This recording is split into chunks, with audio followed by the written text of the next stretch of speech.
बिस्मिल्लाहिर्रहमानिर्रहीम। अस्सलाम वालेकुम डियर स्टूडेंट्स। उम्मीद करता हूँ आप लोग सब खैरियत से होंगे।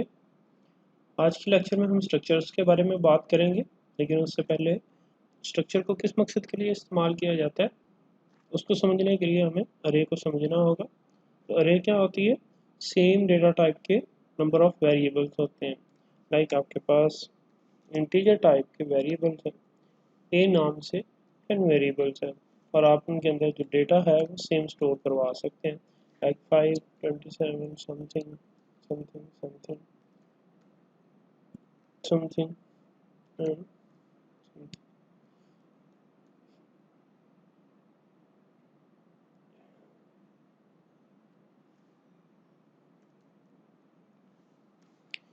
जैसा कि आपकी स्क्रीन के ऊपर नज़र आ रहा है, इंटीजर टाइप की एक अरे है ए नाम से। उसके अंदर 10 एलिमेंट्स हैं और उन 10 एलिमेंट्स के आपके पास जो वैल्यूज़ हैं वो स्क्रीन पे नज़र आ रही हैं। अरेज जो है वो सेम डेटा टाइप को स्टोर करवाने के लिए काम आती हैं। तो अगर हमें एक स्टूडेंट की इंफॉर्मेशन को सेव करना है, लाइक स्टूडेंट का नाम सेव करना है, उसका रोल नंबर सेव करना है और उसकी क्लास का नाम सेव करना है, तो फिर हमारे पास कुछ इस तरह का डेटा स्ट्रक्चर अवेलेबल नहीं है जिसके अंदर हम ये काम कर सकें। तो उसके लिए हमें स्ट्रक्चर्स जो हैं वो हेल्प आउट करते हैं। तो स्ट्रक्चर्स को डिस्कस करने से पहले हम स्ट्रक्चर का जो है वो स्ट्रक्चर देखते हैं, सिंटैक्स देखते हैं किस तरह से लिखा जाता है। सबसे पहले स्ट्रक्ट का कीवर्ड लिखा जाता है, उसके बाद स्ट्रक्चर का नाम, लाइक स्ट्रक्चर का नाम है स्टूडेंट, उसके बाद उसकी बॉडी बनाई जाती है कर्ली ब्रेसेस की मदद से। फिर उसकी बॉडी के अंदर जो है मेंबर्स वेरिएबल्स बनाए जाते हैं। मेंबर वेरिएबल्स मुराद आपको जो जो वेरिएबल्स इस स्टूडेंट स्ट्रक्चर के अंदर चाहिए होंगे। तो हमें सबसे पहले रोल नंबर चाहिए, which is type of integer roll number. Second one student का नाम है, तो स्टूडेंट के नाम के लिए हम करेक्टर ऑफ अरे भी यूज़ कर सकते हैं, या फिर C++ के अंदर हमारे पास स्ट्रिंग नाम से एक लाइब्रेरी है जिसके अंदर हम डायरेक्ट जो है वो स्ट्रिंग डिफाइन कर सकते हैं, लाइक स्ट्रिंग नेम या इसी तरह ग्रेड, स्ट्रिंग ग्रेड। हमने 3 वेरिएबल्स बनाए हैं। पहला जो है वो रोल नंबर को बताएगा, रोल नंबर डिफाइन करेगा। फिर नेम है जो स्टूडेंट का नेम के बारे में बताएगा, और तीसरा जो है वो स्टूडेंट जो है वो किस ग्रेड के अंदर है। बॉडी एंड होने के बाद अब आप स्टूडेंट स्ट्रक्चर्स के ऑब्जेक्ट्स क्रिएट कर सकते हैं, लाइक S1। तब हम इस S1 को जो है वो किस तरह से इस्तेमाल कर सकते हैं। अब स्ट्रक्चर को यूज़ किस तरह से करना है। S1 हमारा जो है वो एक ऑब्जेक्ट है। अब S1 ऑब्जेक्ट का नाम, फिर हम डॉट ऑपरेटर इस्तेमाल करेंगे। डॉट ऑपरेटर जो है ये उस ऑब्जेक्ट से रिलेटेड जो स्ट्रक्चर्स होते हैं उनके डेटा मेंबर्स को एक्सेस करने के लिए इस्तेमाल किया जाता है। तो सपोज कर लें आपके पास स्टूडेंट का रोल नंबर है, मतलब क्या है कि स्टूडेंट 1 आपका ऑब्जेक्ट है, डॉट ऑपरेटर मेंबर एक्सेस करने के लिए, और रोल नंबर आपका जो वेरिएबल का नाम है उस स्टूडेंट के, इसकी वैल्यू जो है वो इनिशियलाइज करवानी है आपने, इसको वैल्यू असाइन करवानी है, तो इक्वल का साइन, उसका रोल नंबर 1 है जी। फिर जो है वो S1 डॉट स्टूडेंट का नाम कौन सा है जी, आप स्टूडेंट का नेम देने के लिए उस वेरिएबल असाइन, एलियस का नाम है जी। इसी तरह S1 डॉट ग्रेड इसका कौन सा है जी, तो इसका ग्रेड डिफाइन करने के लिए S1 dot grade is equal to वो 9th क्लास का स्टूडेंट है। ठीक है, तो इस तरह से आप जो है वो एक ऑब्जेक्ट के मेंबर्स को एक्सेस करते हुए रोल नंबर, नेम और ग्रेड। तो अब इस तरह से हमने क्या किया, एक ही नाम से स्टूडेंट 1 S1 के ऑब्जेक्ट के नाम से हमने उसकी 3 मल्टीपल डेटा टाइप्स को एक्सेस कर लिया। अब इसको स्क्रीन के ऊपर दिखाने के लिए हमारे पास वही तरीका है, cout roll number student is S1 student 1, और आप आगे डेटा मेंबर को नाम लिखेंगे सेम स्पेल के साथ, तो आप उसको एक्सेस कर सकेंगे और एंड पे लाइन को ड्रॉप करेंगे। इसी तरह हम जो है वो उसके नेम और ग्रेड को देखना चाहते हैं तो स्टूडेंट, तो आप लिखें नेम ऑफ स्टूडेंट और इसी तरह ग्रेड ऑफ स्टूडेंट। तो यहाँ पे वेरी मेंबर्स जो हैं ऑब्जेक्ट के, S1 ऑब्जेक्ट का जो मेंबर नेम है उसको एक्सेस करना है और ग्रेड वाले लाइन के अंदर हमने ग्रेड वाला मेंबर एक्सेस करना है। जब आपने वैल्यूज असाइन करवानी है तो लेफ्ट साइड आप इसको यूज़ करेंगे और राइट साइड पे आप इसको वैल्यू देंगे, जैसे कि हम आम वेरिएबल्स के अंदर करते हैं। और जब आपने उसको एक्सेस करना है तो उस ऑब्जेक्ट के बाद डॉट ऑपरेटर लगाने के बाद मेंबर को आप एक्सेस कर सकते हैं। आइए इसको डिस्प्ले करके देखते हैं स्क्रीन के ऊपर। तो आपके स्क्रीन के ऊपर जो है वो नज़र आ रहा है role number of student 1 is 1, name of the student is Ali, grade of the student is 9। तो इस तरह से हम जो है वो मल्टीपल डेटा टाइप्स को एक ही नाम से यूज़ कर सकते हैं। इसी तरह अगर आप चाहते हैं कि स्टूडेंट, एक और स्टूडेंट का डेटा जो है वो आप सेव करवाना चाह रहे हैं तो आप कॉमा के बाद S2 एक और ऑब्जेक्ट डिफाइन कर सकते हैं, या इसी तरह अगर आप अरे लेना चाह रहे हैं तो S नाम से अरे जो है वो भी आप ले सकते हैं। तो इनको एक्सेस कैसे किया जा सकता है इन वेरिएबल्स को, जैसे S1 को एक्सेस किया है इसी तरह हम S2 को भी एक्सेस कर सकते हैं। लाइक यहाँ पे S1 की बजाय आप S2 लिख सकते हैं और आउटपुट के अंदर भी S2 वैल्यूज चेंज कर देते हैं। लाइक इसका रोल नंबर 2 है, इसका नाम उस्मान है और ये 9th क्लास का ही स्टूडेंट है। अब इसको हम डिस्प्ले करके देखते हैं। देखें यहाँ से यहाँ तक जो है वो स्टूडेंट 1 की इंफॉर्मेशन शो हो रही है और यहाँ से यहाँ तक जो है वो स्टूडेंट 2 की इंफॉर्मेशन शो हो रही है। क्या हम यूज़र से इनपुट ले सकते हैं? जी बिल्कुल, हम यूज़र से भी इनपुट ले सकते हैं।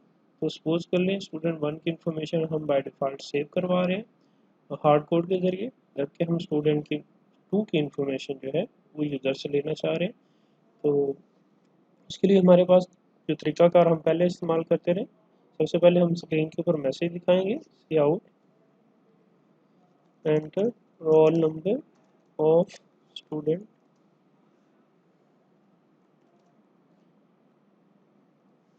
फिर हम कंसोल की मदद से इनपुट करवाएंगे। वो इनपुट जो है वो सेव होगी S2 स्टूडेंट 2 के रोल नंबर के अंदर। जिस तरह हमने S1 को वेरिएबल को वैल्यू असाइन करवाई थी, इसी तरह S2 के रोल नंबर को जो है स्क्रीन से इनपुट करवाएंगे। नेक्स्ट हमारे पास जो है वो रोल नंबर के बजाय हम name of the student enter करवाना चाहते हैं, तो उसके लिए जो है वो आप सी इन S2 डॉट नेम का वेरिएबल जो है मेंबर जो है वो उसको आप एक्सेस करेंगे और इसी तरह फिर हम जो है ग्रेड उसका पूछेंगे और वो ग्रेड जो है वो ग्रेड के मेंबर में सेव करवा देंगे। ठीक है, तो आउटपुट चेक करते हैं। देखें स्टूडेंट 1 की इंफॉर्मेशन जो है वो हमने हार्ड कोड की हुई थी तो वैसे शो हो गई है, जबकि स्टूडेंट 2 की इंफॉर्मेशन जो है वो हम कंसोल से इनपुट करवाना चाह रहे हैं। तो सबसे पहले स्टूडेंट का रोल नंबर है जी 2 है, उसका नाम खालिद है और वो 9th क्लास का स्टूडेंट है। ठीक है, तो वो इन्फॉर्मेशन जो है वो ऑब्जेक्ट 2 S2 के अंदर सेव हुई और फिर हमने उसको स्क्रीन के ऊपर डिस्प्ले करवा दिया। यहाँ पे एक और चीज़ थोड़ी सी हम यहाँ पे एक और चीज़ मैं आपको बताता चलूँ। सी इन जो है ये पूरी लाइन को जो है स्ट्रिंग टाइप के अंदर, क्योंकि हमारे पास स्पेसेस भी आती हैं, तो सपोज कर लें आपका नाम, किसी के बंदे का नाम जो है वो खालिद हुसैन है, तो अगर हम इसके अंदर सेव करवाना चाहें तो देखते हैं आउटपुट कैसे आती है। स्टूडेंट का roll number 2, name Khalid Hussain. अब देखें एक तो स्किप हो गया, ग्रेड भी स्किप हो गया। अब हुआ क्या है कि आपकी कंसोल ने खालिद जो है ये उसके नेम के अंदर सेव करवा दिया और हुसैन जो है वो उसके ग्रेड के अंदर सेव करवा दिया। हमें इस तरह की हमें इस तरह की आउटपुट नहीं चाहिए, तो इसको सॉल्व करने का क्या तरीका है, आप सी इन की बजाय जो है वो गेट लाइन का फंक्शन इस्तेमाल करेंगे। गेट लाइन फंक्शन के अंदर दो पैरामीटर्स पास किए जाते हैं। सबसे पहले सीन, और कौन से वेरिएबल के अंदर हमने सेव करवाना है, s2 डॉट नेम। तो नेम के वेरिएबल के अंदर हम लाइन गेट करेंगे और सेव करवा देंगे। इसी तरह हमने s2 स्टूडेंट का जो 2 है ग्रेड, उसके अंदर भी इस तरह से लाइन सेव करवानी है। तो अब इसको कंपाइल करके देखते हैं। आपकी स्क्रीन पे आ रहा है कि enter roll number of student 2। तो देखिए यहाँ पे एक प्रॉब्लम हुई है, enter the name of the student, उसने जो है वो स्किप कर दिया और वो चला गया डायरेक्ट जो है वो स्टूडेंट के ग्रेड के ऊपर। अब इस चीज़ को कैसे सॉल्व करना है, असल में यहाँ पे प्रॉब्लम क्या हो रही है, आपकी कंसोल के अंदर जो डेटा है वो बफर के अंदर स्टोर हुआ है और इसकी वजह से गेट लाइन जो है वो उस डेटा को पिक कर रही है। लाइक 9th अगर हम यहाँ पे लिखते हैं तो देखें यहाँ पे कुछ भी नहीं आया, ठीक है। तो अब इस प्रॉब्लम को किस तरह से सॉल्व किया जाना, तो उसके लिए सबसे पहले हमें एक लाइब्रेरी की ज़रूरत है, इंक्लूड लिमिट्स, और दूसरा एक फंक्शन हम कॉल करेंगे गेट लाइन। मतलब गेट लाइन से पहले हम एक फंक्शन कॉल करेंगे सी इन डॉट इग्नोर, और फिर आपका जो गेट लाइन फंक्शन है आप इसको इससे पहले जो है वो सी इन डॉट इग्नोर, और उसके अंदर दो पैरामीटर्स पास करेंगे। न्यूमेरिक लिमिट के अंदर स्ट्रीम साइज जो है उसका मैक्सिमम जो फंक्शन कॉल, मतलब कि एक स्ट्रीम के अंदर मैक्सिमम कितने नंबर ऑफ करेक्टर्स आ सकते हैं, वो एक स्टैटिक कांस्टेंट डिफाइन किया हुआ है।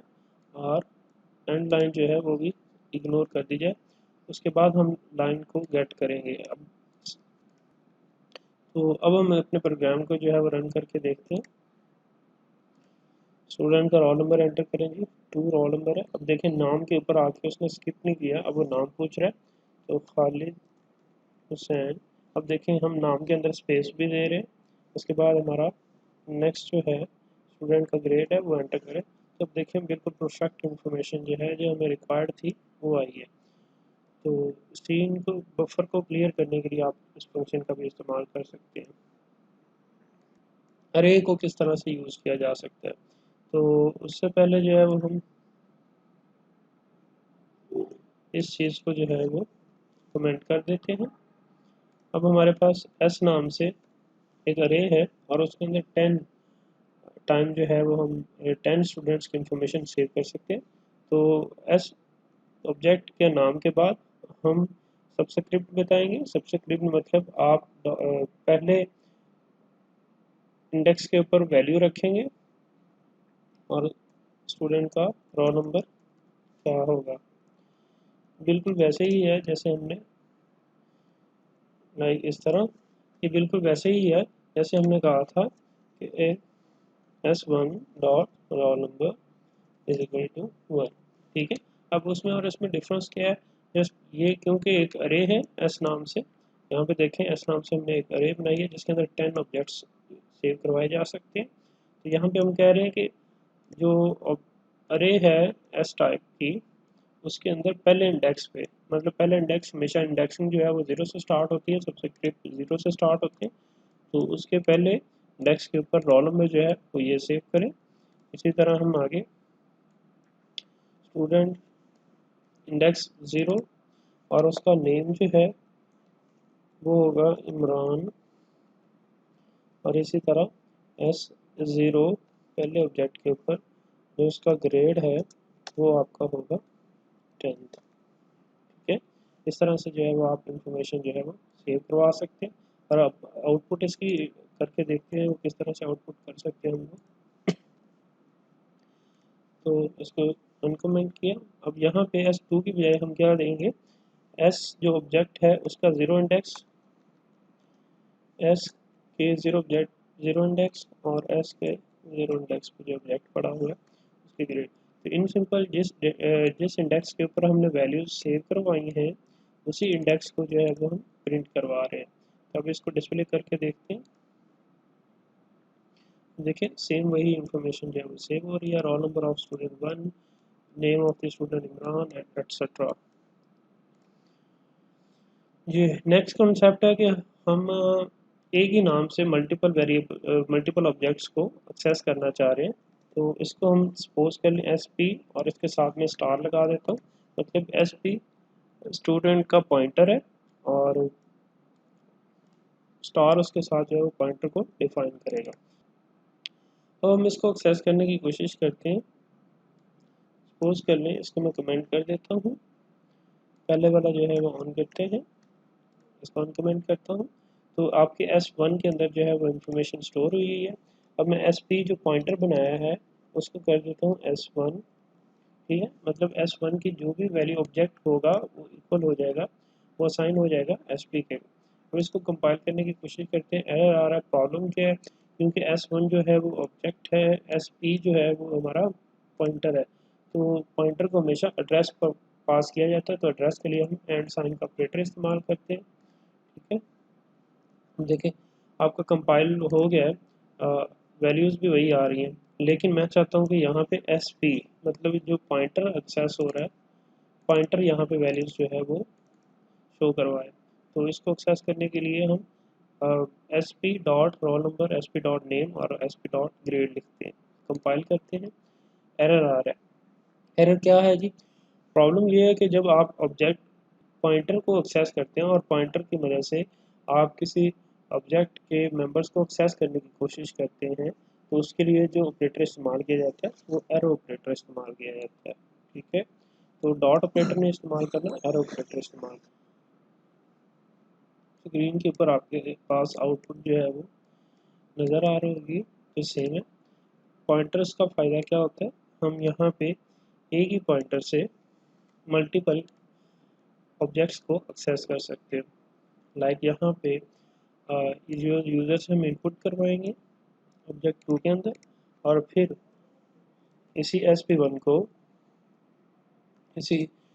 को एड्रेस ऑफ S2, ठीक है। जैसे S2 के अंदर हमने रोल नंबर और बाकी इंफॉर्मेशन जो है वो सेव करवाई है, तो उसका जो एड्रेस होगा वो हम अपने पॉइंटर SP को असाइन करवा देंगे, और यहाँ पे फिर वही SP arrow operator roll number SP arrow operator name और SP एरो ऑपरेटर ग्रेड। तब देखें हमारे जो S1 है उसकी इंफॉर्मेशन भी हम SP के ज़रिए डिस्प्ले करवा रहे हैं, और हमारा जो ऑब्जेक्ट S2 है उसकी भी इंफॉर्मेशन जो है वो हम SP अपने पॉइंटर के साथ ज़रिए से शो करवा रहे हैं। इसके आउटपुट देखते हैं, 2